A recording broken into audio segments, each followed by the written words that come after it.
4 PM news network में स्वागत है अभय दवे जी आपका। भारत पाकिस्तान के बीच झड़पों का विवाद थमने का नाम नहीं ले रहा। भारत में राजनीति तेज हो रही है और कांग्रेस ने बिल्कुल कसम खा रखी है कि जयशंकर जी की बैंड बजा देगी। राहुल गांधी ने जय जय कह के ट्वीट किया। कांग्रेस के नेता उनको जयचंद जय शंकर कह रहे हैं कि क्या मतलब था कि आपने पूरा पूरा पाकिस्तान को बता दिया।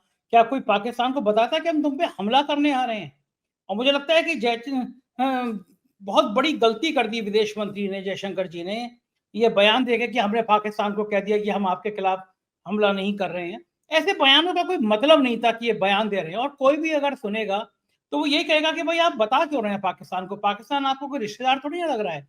पूरी सोशल मीडिया भरी पड़ी हुई है इस बात से कि प्रधानमंत्री आ रहे थे विदेश से, अपना जहाज उतरवा दिया उन्होंने, नवाज शरीफ को हैप्पी बर्थडे कह दिया, उनके नातिन के या किसी बर्थडे में चले गए वो। और पूछ रहे हैं लोग कि गिफ्ट लेकर आप क्यों गए थे, उससे पहले 10 साल तक प्रधानमंत्री मनमोहन सिंह नहीं गए थे। इन सबके लड़ाई के बीच में भारतीय जनता पार्टी के सबसे काबिल सांसद डिग्री दुबे जी, उनको लोग डिग्री दुबे कहते हैं क्योंकि उनकी डिग्री को लेकर काफी विवाद है, वो एक नई बात निकाल रहा है। वो कह रहे हैं 1991 से पहले एक हमारी संधि थी, कांग्रेस ने करी थी संधि कि भाई अब ऐसी कोई बात होगी तो हम भारत पाकिस्तान को, पाकिस्तान भारत को बताएगा युद्ध के बारे में। उसको लेकर दोनों पार्टियों में विवाद छिड़ा हुआ है। आपको क्या लगता है कि ये क्या भारतीय जनता पार्टी के गले के अंदर फंस गया विवाद, या फिर भाजपा कुछ और रणनीति बना रही है? पूरे सीन में ये हो रहा है कि जहां जहां जा रहे हैं सांसदों का डेलीगेशन, कोई फर्क पड़ नहीं रहा, अखबार, दुनिया के अखबार छाप नहीं रहे हैं। आपने भेज तो दिया विदेश की अपने सांसदों के प्रतिनिधिमंडल को, लेकिन जब वहां के अखबार छापेंगे ही नहीं। जो वॉशिंगटन पोस्ट, न्यूयॉर्क टाइम्स छाप रहा है वो आपके हित की खबरें नहीं है।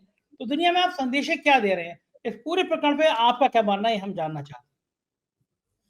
देखिए, इस मसले में भारतीय जनता पार्टी बहुत बुरी तरीके से फंस गई है और मैं सिलसिलेवार बताता हूं कि ये कैसे, किस तरीके से फंसी है। ये सब मैं इसलिए नहीं कह रहा हूं कि हम लोग भारतीय जनता पार्टी के आलोचक माने जाते हैं, मैं इसलिए नहीं कह रहा हूं। साफ आंखों से दिखाई पड़ रहा है कि वो फंस गई है।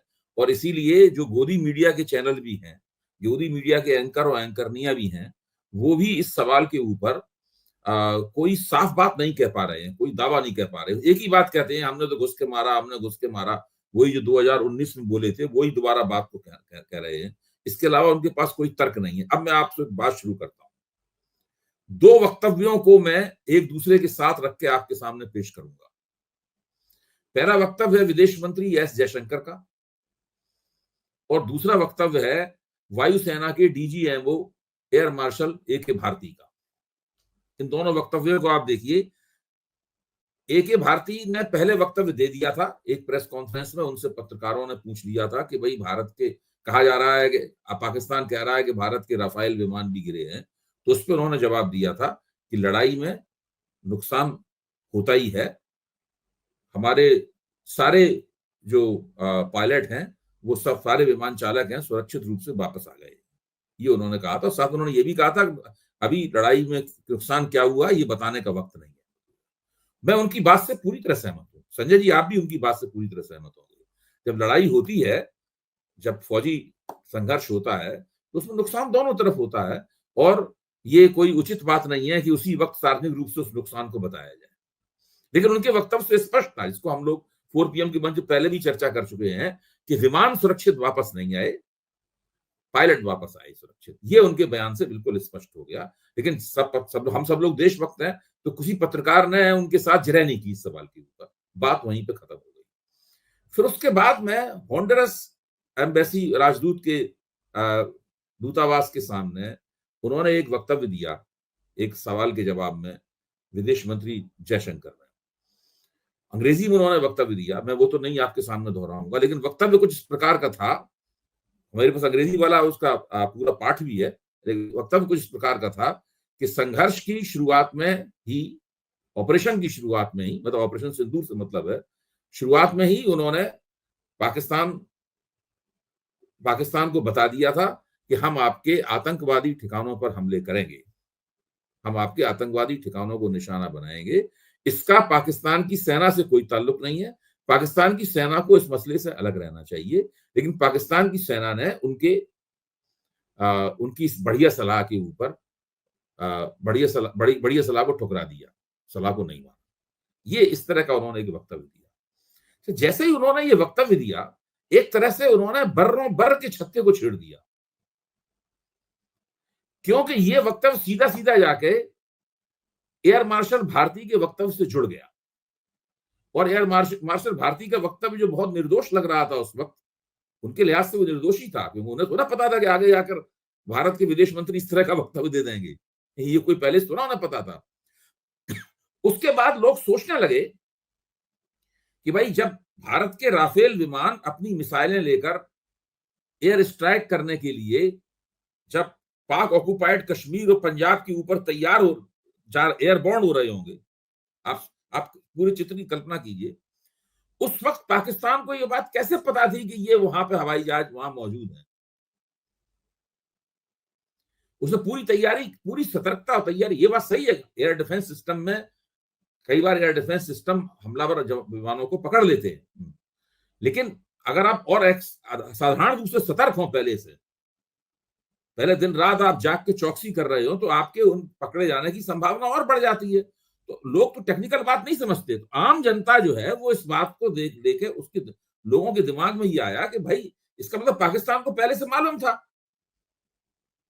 पाकिस्तान को यह भी मालूम था कि आतंकवादी ठिकाने तो पाकिस्तान ने के बनवाए हुए हैं, फौज के ही बनवाए हुए हैं। उसे पता था कि जब यहां आतंकवादी ठिकानों पे हमला करने के लिए आएंगे भारत के विमान, तो उनकी पोजीशनिंग ऐसी ऐसी होगी।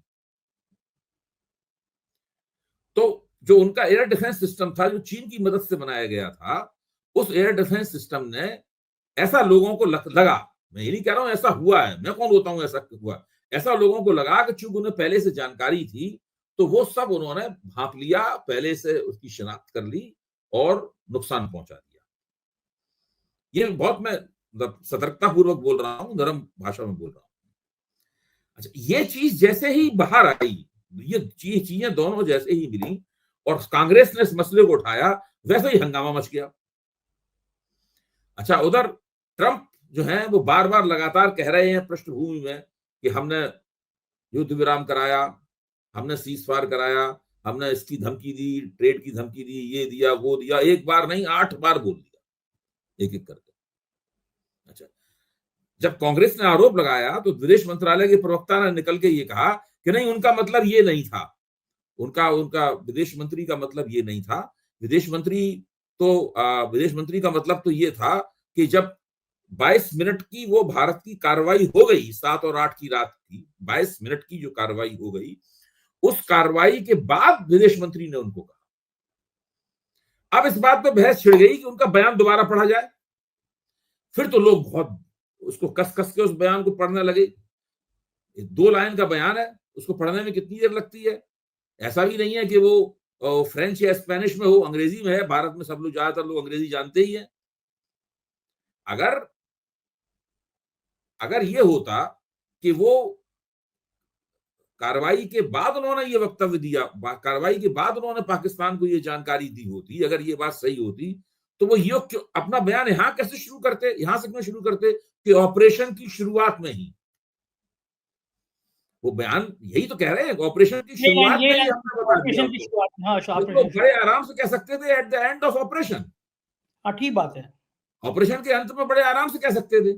भाई इसको समझने के लिए कोई बड़ा भारी व्याकरण का आचार्य तो ना होना है हम लोगों को। सही बात है, कोई रॉकेट साइंस थोड़ी ना है। वो रॉकेट साइंस तो सब लोग समझ रहे हैं उसको, 2 लाइन की चीज है, जिसको जरा सी भी हिंदी अंग्रेजी आती है वो समझ सकता है उसको। तो ये सब, इसको सीमेंटिक्स कहते हैं, यानी शब्दार्थ, शब्दों का अर्थ, वाक्यों का अर्थ वगैरह निकाला जा रहा है। उसी वक्त जिनको आप डिग्री दुबे बोल रहे हैं, वो कूद पड़े मैदान में और उन्होंने ये कह दिया कि 1991 में ही भारत और पाकिस्तान के बीच में समझौता हो गया था इस प्रकार का। अच्छा, और उस वक्त कांग्रेस की सरकार थी, साथ में उन्होंने ये भी कह दिया। तो ठीक है, उनका इतिहास का ज्ञान तो जैसी डिग्री है उसके हिसाब से ही होगा। ये बस उस वक्त आप भी मजे लेने लगे हैं, जैसी डिग्री होगी वैसा। उस वक्त प्रधानमंत्री थे चंद्रशेखर और कांग्रेस उनसे अपना समर्थन वापस ले चुकी।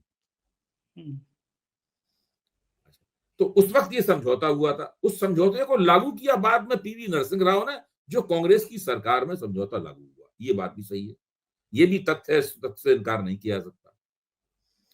अब प्रश्न इस बात का है अब आप देखिए वो समझौता क्या था, छोड़ दीजिए इस बात को कि वो किस सरकार में लागू हुआ, तब किसका समर्थन था किसका नहीं। समझौता क्या था?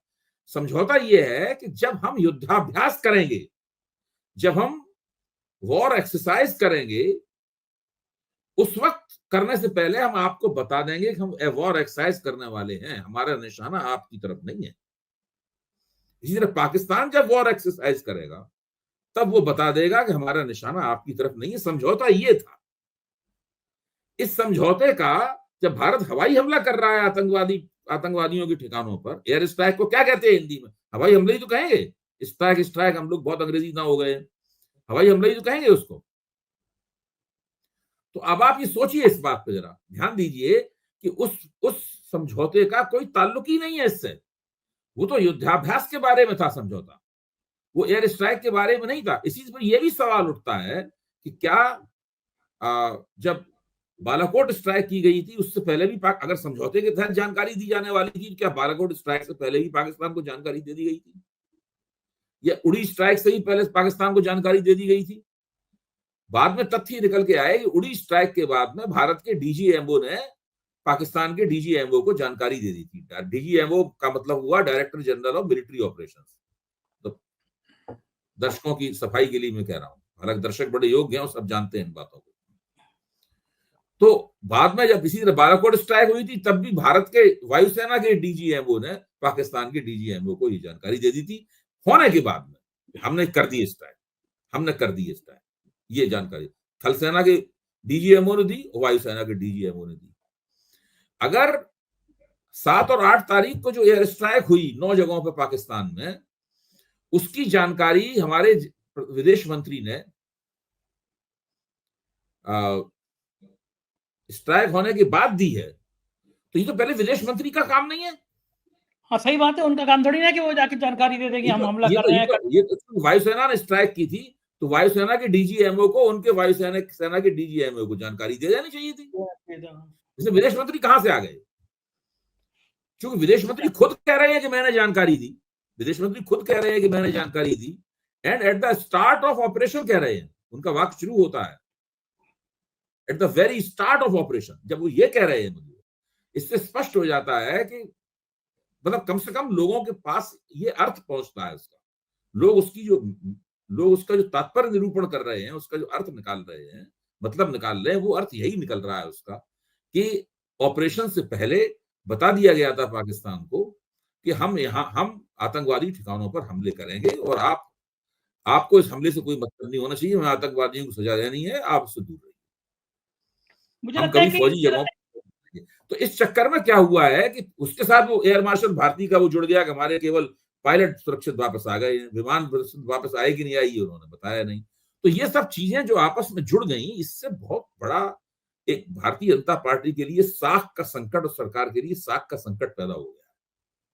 देखो ठीक है अभय जी, और एक और घटना हो गई है, इसलिए इसका जिक्र करना बहुत जरूरी है, क्योंकि ये साख का संकट तब हो रहा है पैदा जबकि संघर्ष विराम हो चुका है। लोगों के दिमाग में यही सवाल है कि भाई संघर्ष विराम क्यों किया? जब हम कुटाई कर रहे थे पाकिस्तान की, अपनी बैलिस्टिक मिसाइलों से कूट रहे थे पाकिस्तान को, उस वक्त आपने क्यों संघर्ष विराम किया? फिर दूसरा सवाल यह है कि ट्रंप ने क्यों किया? तो ये सारी चीजें लोगों के दिमाग में हुई हैं। इसी प्रक्रिया में क्या हुआ कि अचानक एक अतीत का एक चेहरा उभर के आ गया, 1971 का एक चेहरा उभर के आ गया, इसका जिस चेहरे का नाम है इंदिरा गांधी का चेहरा। और लोग इंदिरा गांधी ने 71 में जो किया था उसकी तुलना करने लगे कि 2025 में क्या हुआ। 71 बनाम 2025 हो गया, इंदिरा गांधी बनाम नरेंद्र मोदी हो गया। इसकी ने कभी उम्मीद नहीं थी कि ऐसा हो जाएगा, लोग बांग्लादेश वार से जो है इसकी तुलना करने लगेंगे। वैसे ही लोगों के दिमाग में आने लगा कि इतने दिनों से लोग डींगे मार रहे थे कि हम पाक अधिकृत कश्मीर को वापस ले लेंगे, तो कम से कम इस बार मौका था कि कम से कम पीओके को तो चाप लेना चाहिए था। हाँ सही बात है, अमित शाह तो पार्लियामेंट में बोले थे, वो भी बोले थे, पीओके को खींच लेना चाहिए था। इन सब बातों से क्या है कि सरकार का पूरा नैरेटिव जो है बुरी तरीके से गड़बड़ा गया, और इसकी वजह से इधर उधर की बातें कर रहे हैं। इसी में ये गलती भी कर दी डिग्री दुबे ने। डिग्री द्वैध तो धन है, लेकिन मुझे लगता है कभी कभी वक्त खराब होता है। जयशंकर जी और फंस गए लोग जो हैं सोनिया गांधी पे और राहुल गांधी पे। कुछ लोग ट्रोल करते हैं ना, वो ट्रोल कर रहे हैं कि विदेशी मूल की संतान कभी अच्छी नहीं हो सकती, देश का भला नहीं कर सकती। लोगों ने तुरंत जयशंकर जी की पत्नी और बच्चों पे आ गए लोग कि भैया उनकी पत्नी तो भारत की नहीं है, विदेशी है। इस तरह की बातें जो कि इतना खराब असर हो गया ना, लोग व्यक्तिगत जिंदगी पर उतर आते हैं। तो जयशंकर जी की तो इतनी छीछा लेदर हो गई इस बयान के बाद। मतलब पूरा युद्ध का जो सीन था ना, जो ऑपरेशन मेरी रगों में सिंदूर बहता है, उस सिंदूर का रंग ही लाल रंग ही खत्म कर दिया जयशंकर जी ने। मोदी जी का बस चले तो जब बंद कमरे में करके जयशंकर जी की संटियों से पिटाई करें। आप सोचो ना कि तो क्या इंच का पीना और क्या हाल कर दिया। एक एक बयान ने लंका लगा दी पूरी पार्टी की। अब कितनी सफाई, तो लोग कह तो रहे वो हैं भैया। इसी में कह रहा हूँ, वो बयान जो है वो बर्र के छत्ते को चीरने के समान हो गया।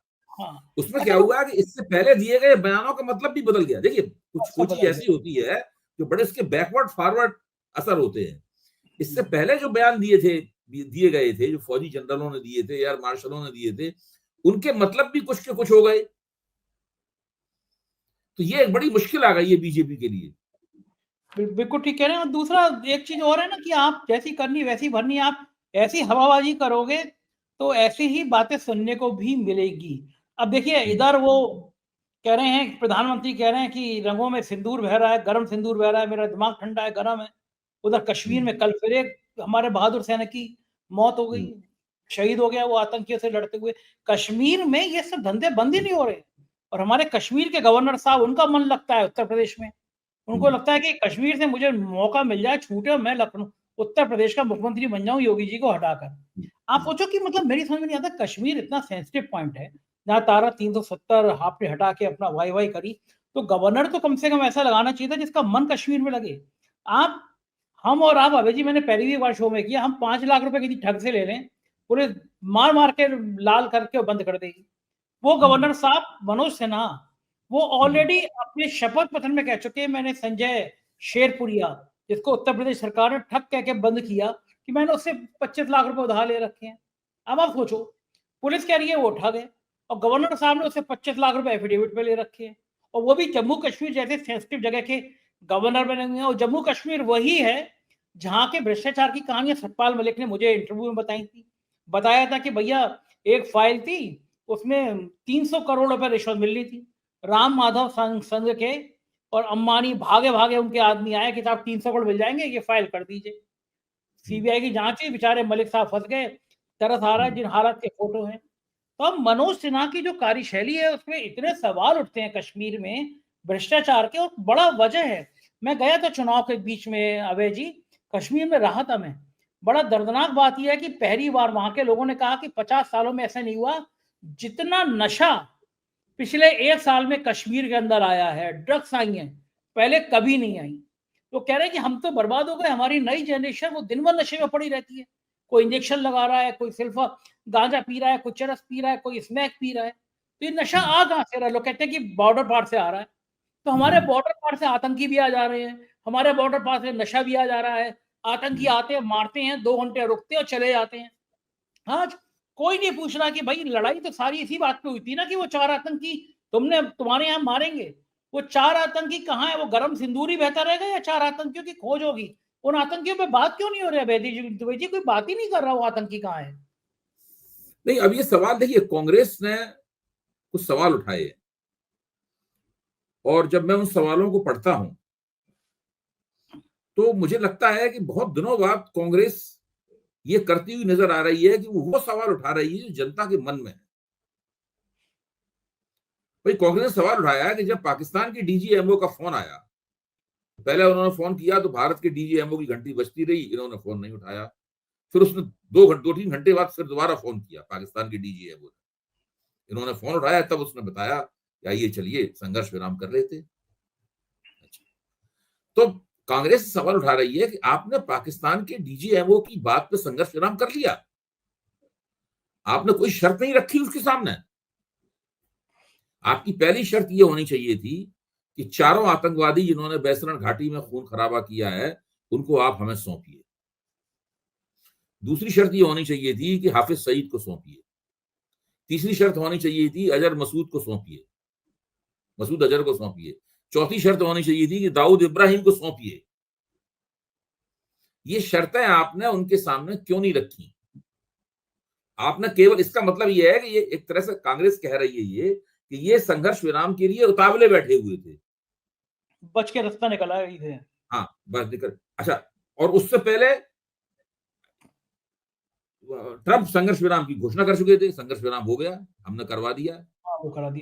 कभी दूसरे, भारत की तो नीति थी कि ट्रंप दूसरा देश ट्रंप बोलेगा नहीं।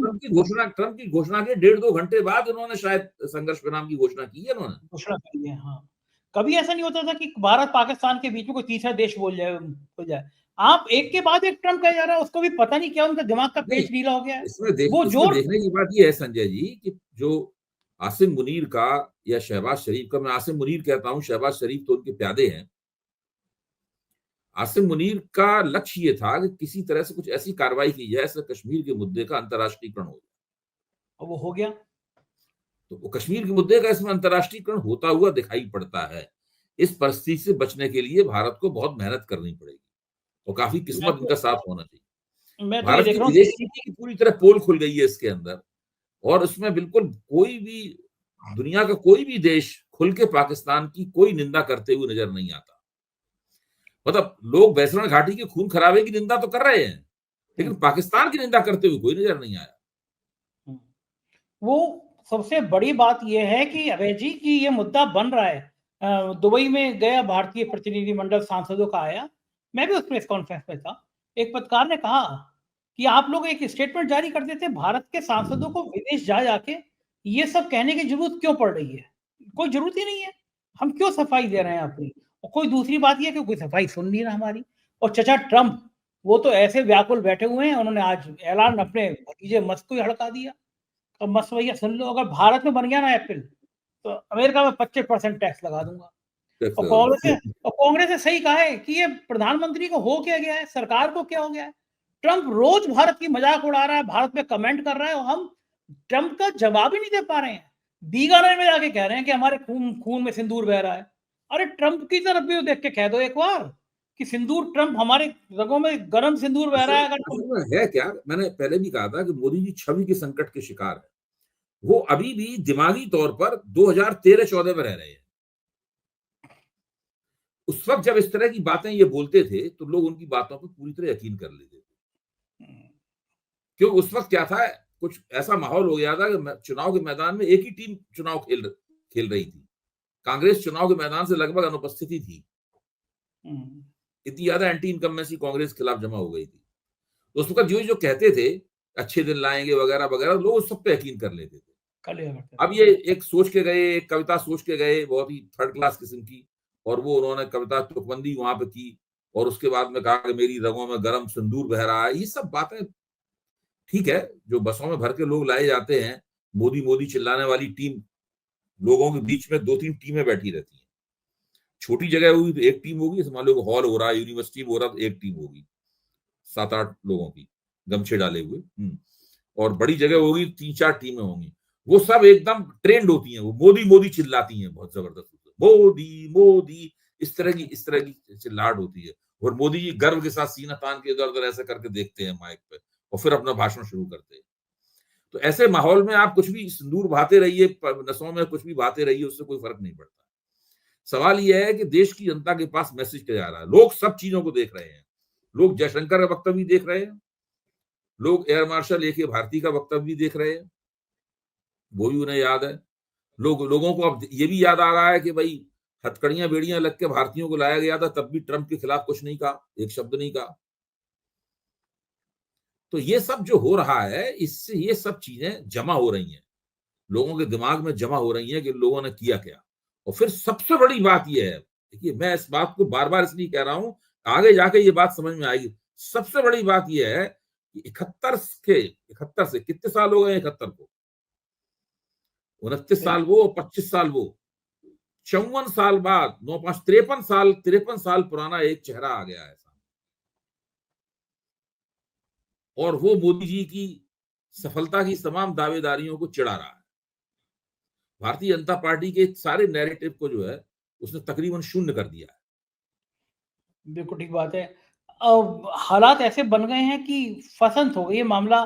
साहब रास्ता कौन सा निकालें, किधर से बच के निकालें, ये समझ में नहीं आ रहा। और ट्रंप ने तो भारत का वो हाल कर दिया है, प्रधानमंत्री जी का वो हाल कर दिया है, उन बेचारों लेकिन को मोदी जी अपनी दोस्ती के प्रति बड़े वफादार हैं। मोदी जी अपने दोस्त के खिलाफ एक लफ्ज नहीं बोलना चाहते, न किसी को बोलने जाना चाहते। कंगना राणावत का भी उन्होंने वो एक्स पे वापस वक्तव्य वापस करवा दिया। वो बहुत अपने दोस्त के प्रति बड़े वफादार। ट्रंप तो दोस्ती के वफादार साबित नहीं हुए, वो तो मोदी जी की इन्होंने परेशान कर दिया मोदी जी को। मोदी जी अपनी वफादारी पे अभी भी कायम है, ये बात माननी पड़ेगी आपको। अच्छा इतनी एक तो मान लो आज, इतनी अच्छा बात तो एक मानो। मान लिया। एक आखिरी सवाल का जवाब दे दिए, जवाब ज़रूर देना पड़ेगा आपको कि वो जो बीकानेर में अगर मोदी जी की जगह शाहरुख खान खड़े होते और शाहरुख खान को वो डायलॉग बोलना होता कि मेरी रगों में जो है वो गरम सिंदूर बह रहा है, तो जो मोदी जी का चेहरा था और जो शाहरुख खान का चेहरा होता, आपको क्या लग रहा है किसका डायलॉग ज़्यादा अच्छा रहा? मोदी जी ने जो एक्टिंग करी, गरम हुए और मेरी रगों में, वो जो शाहरुख खान बोलता, आप बताइए ईमानदारी से, पिक्चरों का बड़ा अनुभव है आपको। शाहरुख खान डायलॉग अच्छा लिख के लाते। चेहरा शाहरुख नहीं, खान ये डायलॉग लिख के नहीं लाते। सेम डायलॉग बोलना होता तो एक्टिंग किसकी अच्छी मानी जाती, मोदी जी की या शाहरुख खान की? नहीं भाई, इस मामले में देखिए, ये रैली के मंच पे तो मोदी जी ही शाहरुख खान से बेहतर शाहरुख खान एक्टर तो साबित। भारी हो जाता है, हाँ, एक्टिंग में कोई जवाब नहीं। हालांकि शाहरुख खान को, अगर शाहरुख खान को वास्तव में ये रोल प्ले करना होता तो वो उनके डायलॉग राइटर्स ज्यादा अच्छे और प्रभावशाली। हाँ, लेकिन एक्टिंग मोदी जी की अच्छी होती। करना चाहिए वैसे मोदी जी को रिटायरमेंट होने से पहले एक पिक्चर में भी काम करना चाहिए हीरो वाला।